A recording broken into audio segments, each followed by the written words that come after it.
What's up, nerds? Today I want to talk about the Russian attempt to assassinate Volodymyr Zelenskyy in Odessa, which almost hit the Prime Minister of Greece who is visiting.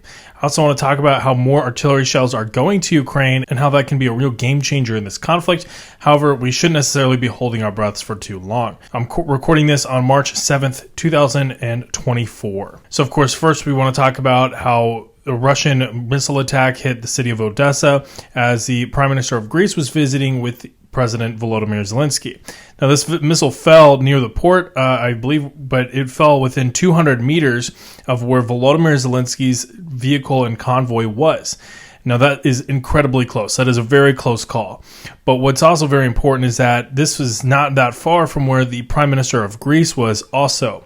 So we're very close to we narrowly avoided what could have been a real problem, a real crisis. Consider again that Greece is a NATO member. So, I'm not quite sure legally what happens if a prime minister who's visiting a country at war is killed or injured, how that works in a defense alliance. But at the same time, that's still not a situation that you really want to be in either case. 5 Ukrainians were killed altogether. However, Volodymyr Zelenskyy was able to make it out just fine. But we really avoided a very bad thing that could have happened here. And honestly, this would have been a bad thing for Russia too. And here's kind of why.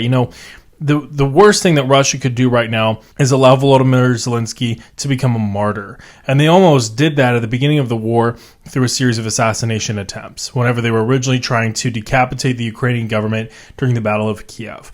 The reason you don't want to make Volodymyr Zelenskyy a martyr is kind of obvious. He's standing up right now against the Russian invasion. He's become a bit of a symbol of Ukrainian independence and, the Ukrainian identity. And so killing him hardens that image. There's no more room for Zelenskyy to make himself a bad guy or to make mistakes and to violate that image. It becomes enshrined, and he will be remembered in that way. So in killing him, that's really something that Russia is going to have a hard time trying to root out. And so that's why Russia kind of, in a way, avoided a bad situation as well. But that kind of works in both ways. Getting rid of Putin, if you're the Ukrainian intelligence services, would also be a bad deal. Because Putin might just be, ironically, the most logical and rational person in the room right now in the Kremlin. The people that he is surrounded by are insane. If you look at Dmitry Medvedev, if you look at Sergei Shoigu, and some of the rhetoric coming out of the Kremlin from the people around him, it's crazy. And so, and you don't really know who else in the Siloviki is still around Putin, who else, part of Russian intelligence agencies or the Russian Ministry of Defense might be around him, and what they might, the views and the opinions that they might hold. So in getting rid of Putin, similar to Zelenskyy, you might get rid of them, but at the same time, you don't know who's behind them and who might take power and their position. So in a way, it's better you deal with the person that you know instead of trying to get rid of them and then basically playing a game of the lottery. You're playing it, you're rolling the dice and seeing who comes in next. So interesting story out of Odessa that happened. Good thing that Zelenskyy was able to get out. Good thing that the Greek prime minister was able to get out. But it's kind of an interesting dynamic that we see there on why, either side has in some ways kind of refrained from targeting each other's leadership, but at the same time, they would have some kind of an incentive or a deterrent, if you will, from doing so. Now we move on to how Ukraine is getting more artillery shells. This is led by the Czech Republic. They have identified a repository of over 800,000 artillery shells in non-EU member countries that they're going to be buying shells from, basically, and sending to Ukraine. A number of other European Union non-EU countries have pitched in, and that is going to really help Ukraine right now, especially as they're trying to harden the lines, prevent the Russians from advancing any further, and really kind of stabilize the front line. 800,000 shells is a lot of shells. But again, that's not a lot of shells if you consider how quickly Ukraine and Russia are both really consuming these things. It also this is a band-aid, but there's the underlying problem, which is the production problem. So the best case scenario is that these shells start making it to Ukraine. It's enough for Ukraine to stabilize the lines, and by the time this 800,000 quantity is gone, European and American defense production can really spool up and get the sufficient amount of artillery shells and other forms of ammunition created and sent to Ukraine. It's not only artillery shells that Ukraine's needing right now. Artillery is certainly one of the biggest types of ammunition that they need. It's certainly one of the more decisive platforms in this conflict. But at the same time, other kinds like small arms, tank rounds, anti-tank rounds, these are all things that Ukraine desperately needs right now that they're running out of in a lot of ways. In a lot of really hot areas like around Avdiivka, around Bakhmut. And so these are challenges that the West is going to have to come up with a solution for. But this 800,000 shell effort by the Czech Republic really is not a bad thing, and it's really making it move in the right direction. We do kind of, I saw this image or this series of images that I want to show you of just to show how fast things are being consumed in this conflict, really by both sides. We've talked about in past videos artillery ammunition consumption, but let's also talk about Russian artillery consumption and really the platforms, because it's not just the artillery ammunition that's being consumed. You have things like the barrels. You can only fire so many rounds through a barrel before it starts to wear out, and you've got to switch it out.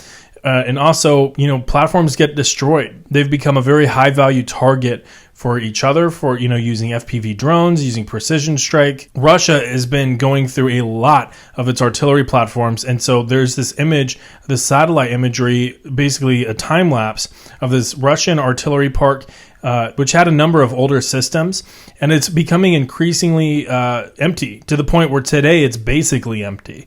And a lot of those systems, they could be used basically individually, like the system is operable and they're using that on the front lines. Some of those systems, they might be cannibalizing, using some of the parts to, basically provide maintenance for other existing platforms that might be more capable. A combination might be true there, but in either case, Russia had deep stockage of different systems that were old from before the war, but they're having to tap into that because of how much equipment they're losing in this conflict. So this is an example of that. Really, the average age of Russian equipment in Ukraine could run for the United States presidency. It's crazy how old it's getting. So with all that being said, now we've got, Sweden joining NATO. That's some new news coming out today on March 7th. This basically is turning the Baltic Sea into a NATO lake. Of course, Russia still has access to the Baltic Sea through Kaliningrad, and that's in St. Petersburg, but that's pretty much it. And, that's definitely what Putin, I'm sure, envisioned whenever he initiated the invasion of Ukraine. So that's a huge achievement. Congratulations. And then now, of course, there's another article that came out, and this one I wanted to talk about because I thought it was kind of crazy. Like, I saw the alert for it on my phone and I was like, that can't be real. But Ukrainian general, the new commander of the ground forces, stated that he basically laid out his plan for this year for Ukraine. Of course, the first is that he wants to stabilize the front line. That's no shock there. But then the next thing is he said he wanted to create a new counteroffensive by the end of the year, which I think is aggressive. And that's really what caught my eye and what has me thinking, why are you saying that? It's an aggressive timeline. They don't have a lot of time that they're going to have to produce a whole lot of more new personnel, more equipment, as well as a lot of ammunition. Offensives take a lot of ammunition. You look at how much Ukraine is expending just trying to hold ground on the defense. Now, how much more ammunition do you need to consume going on the offense?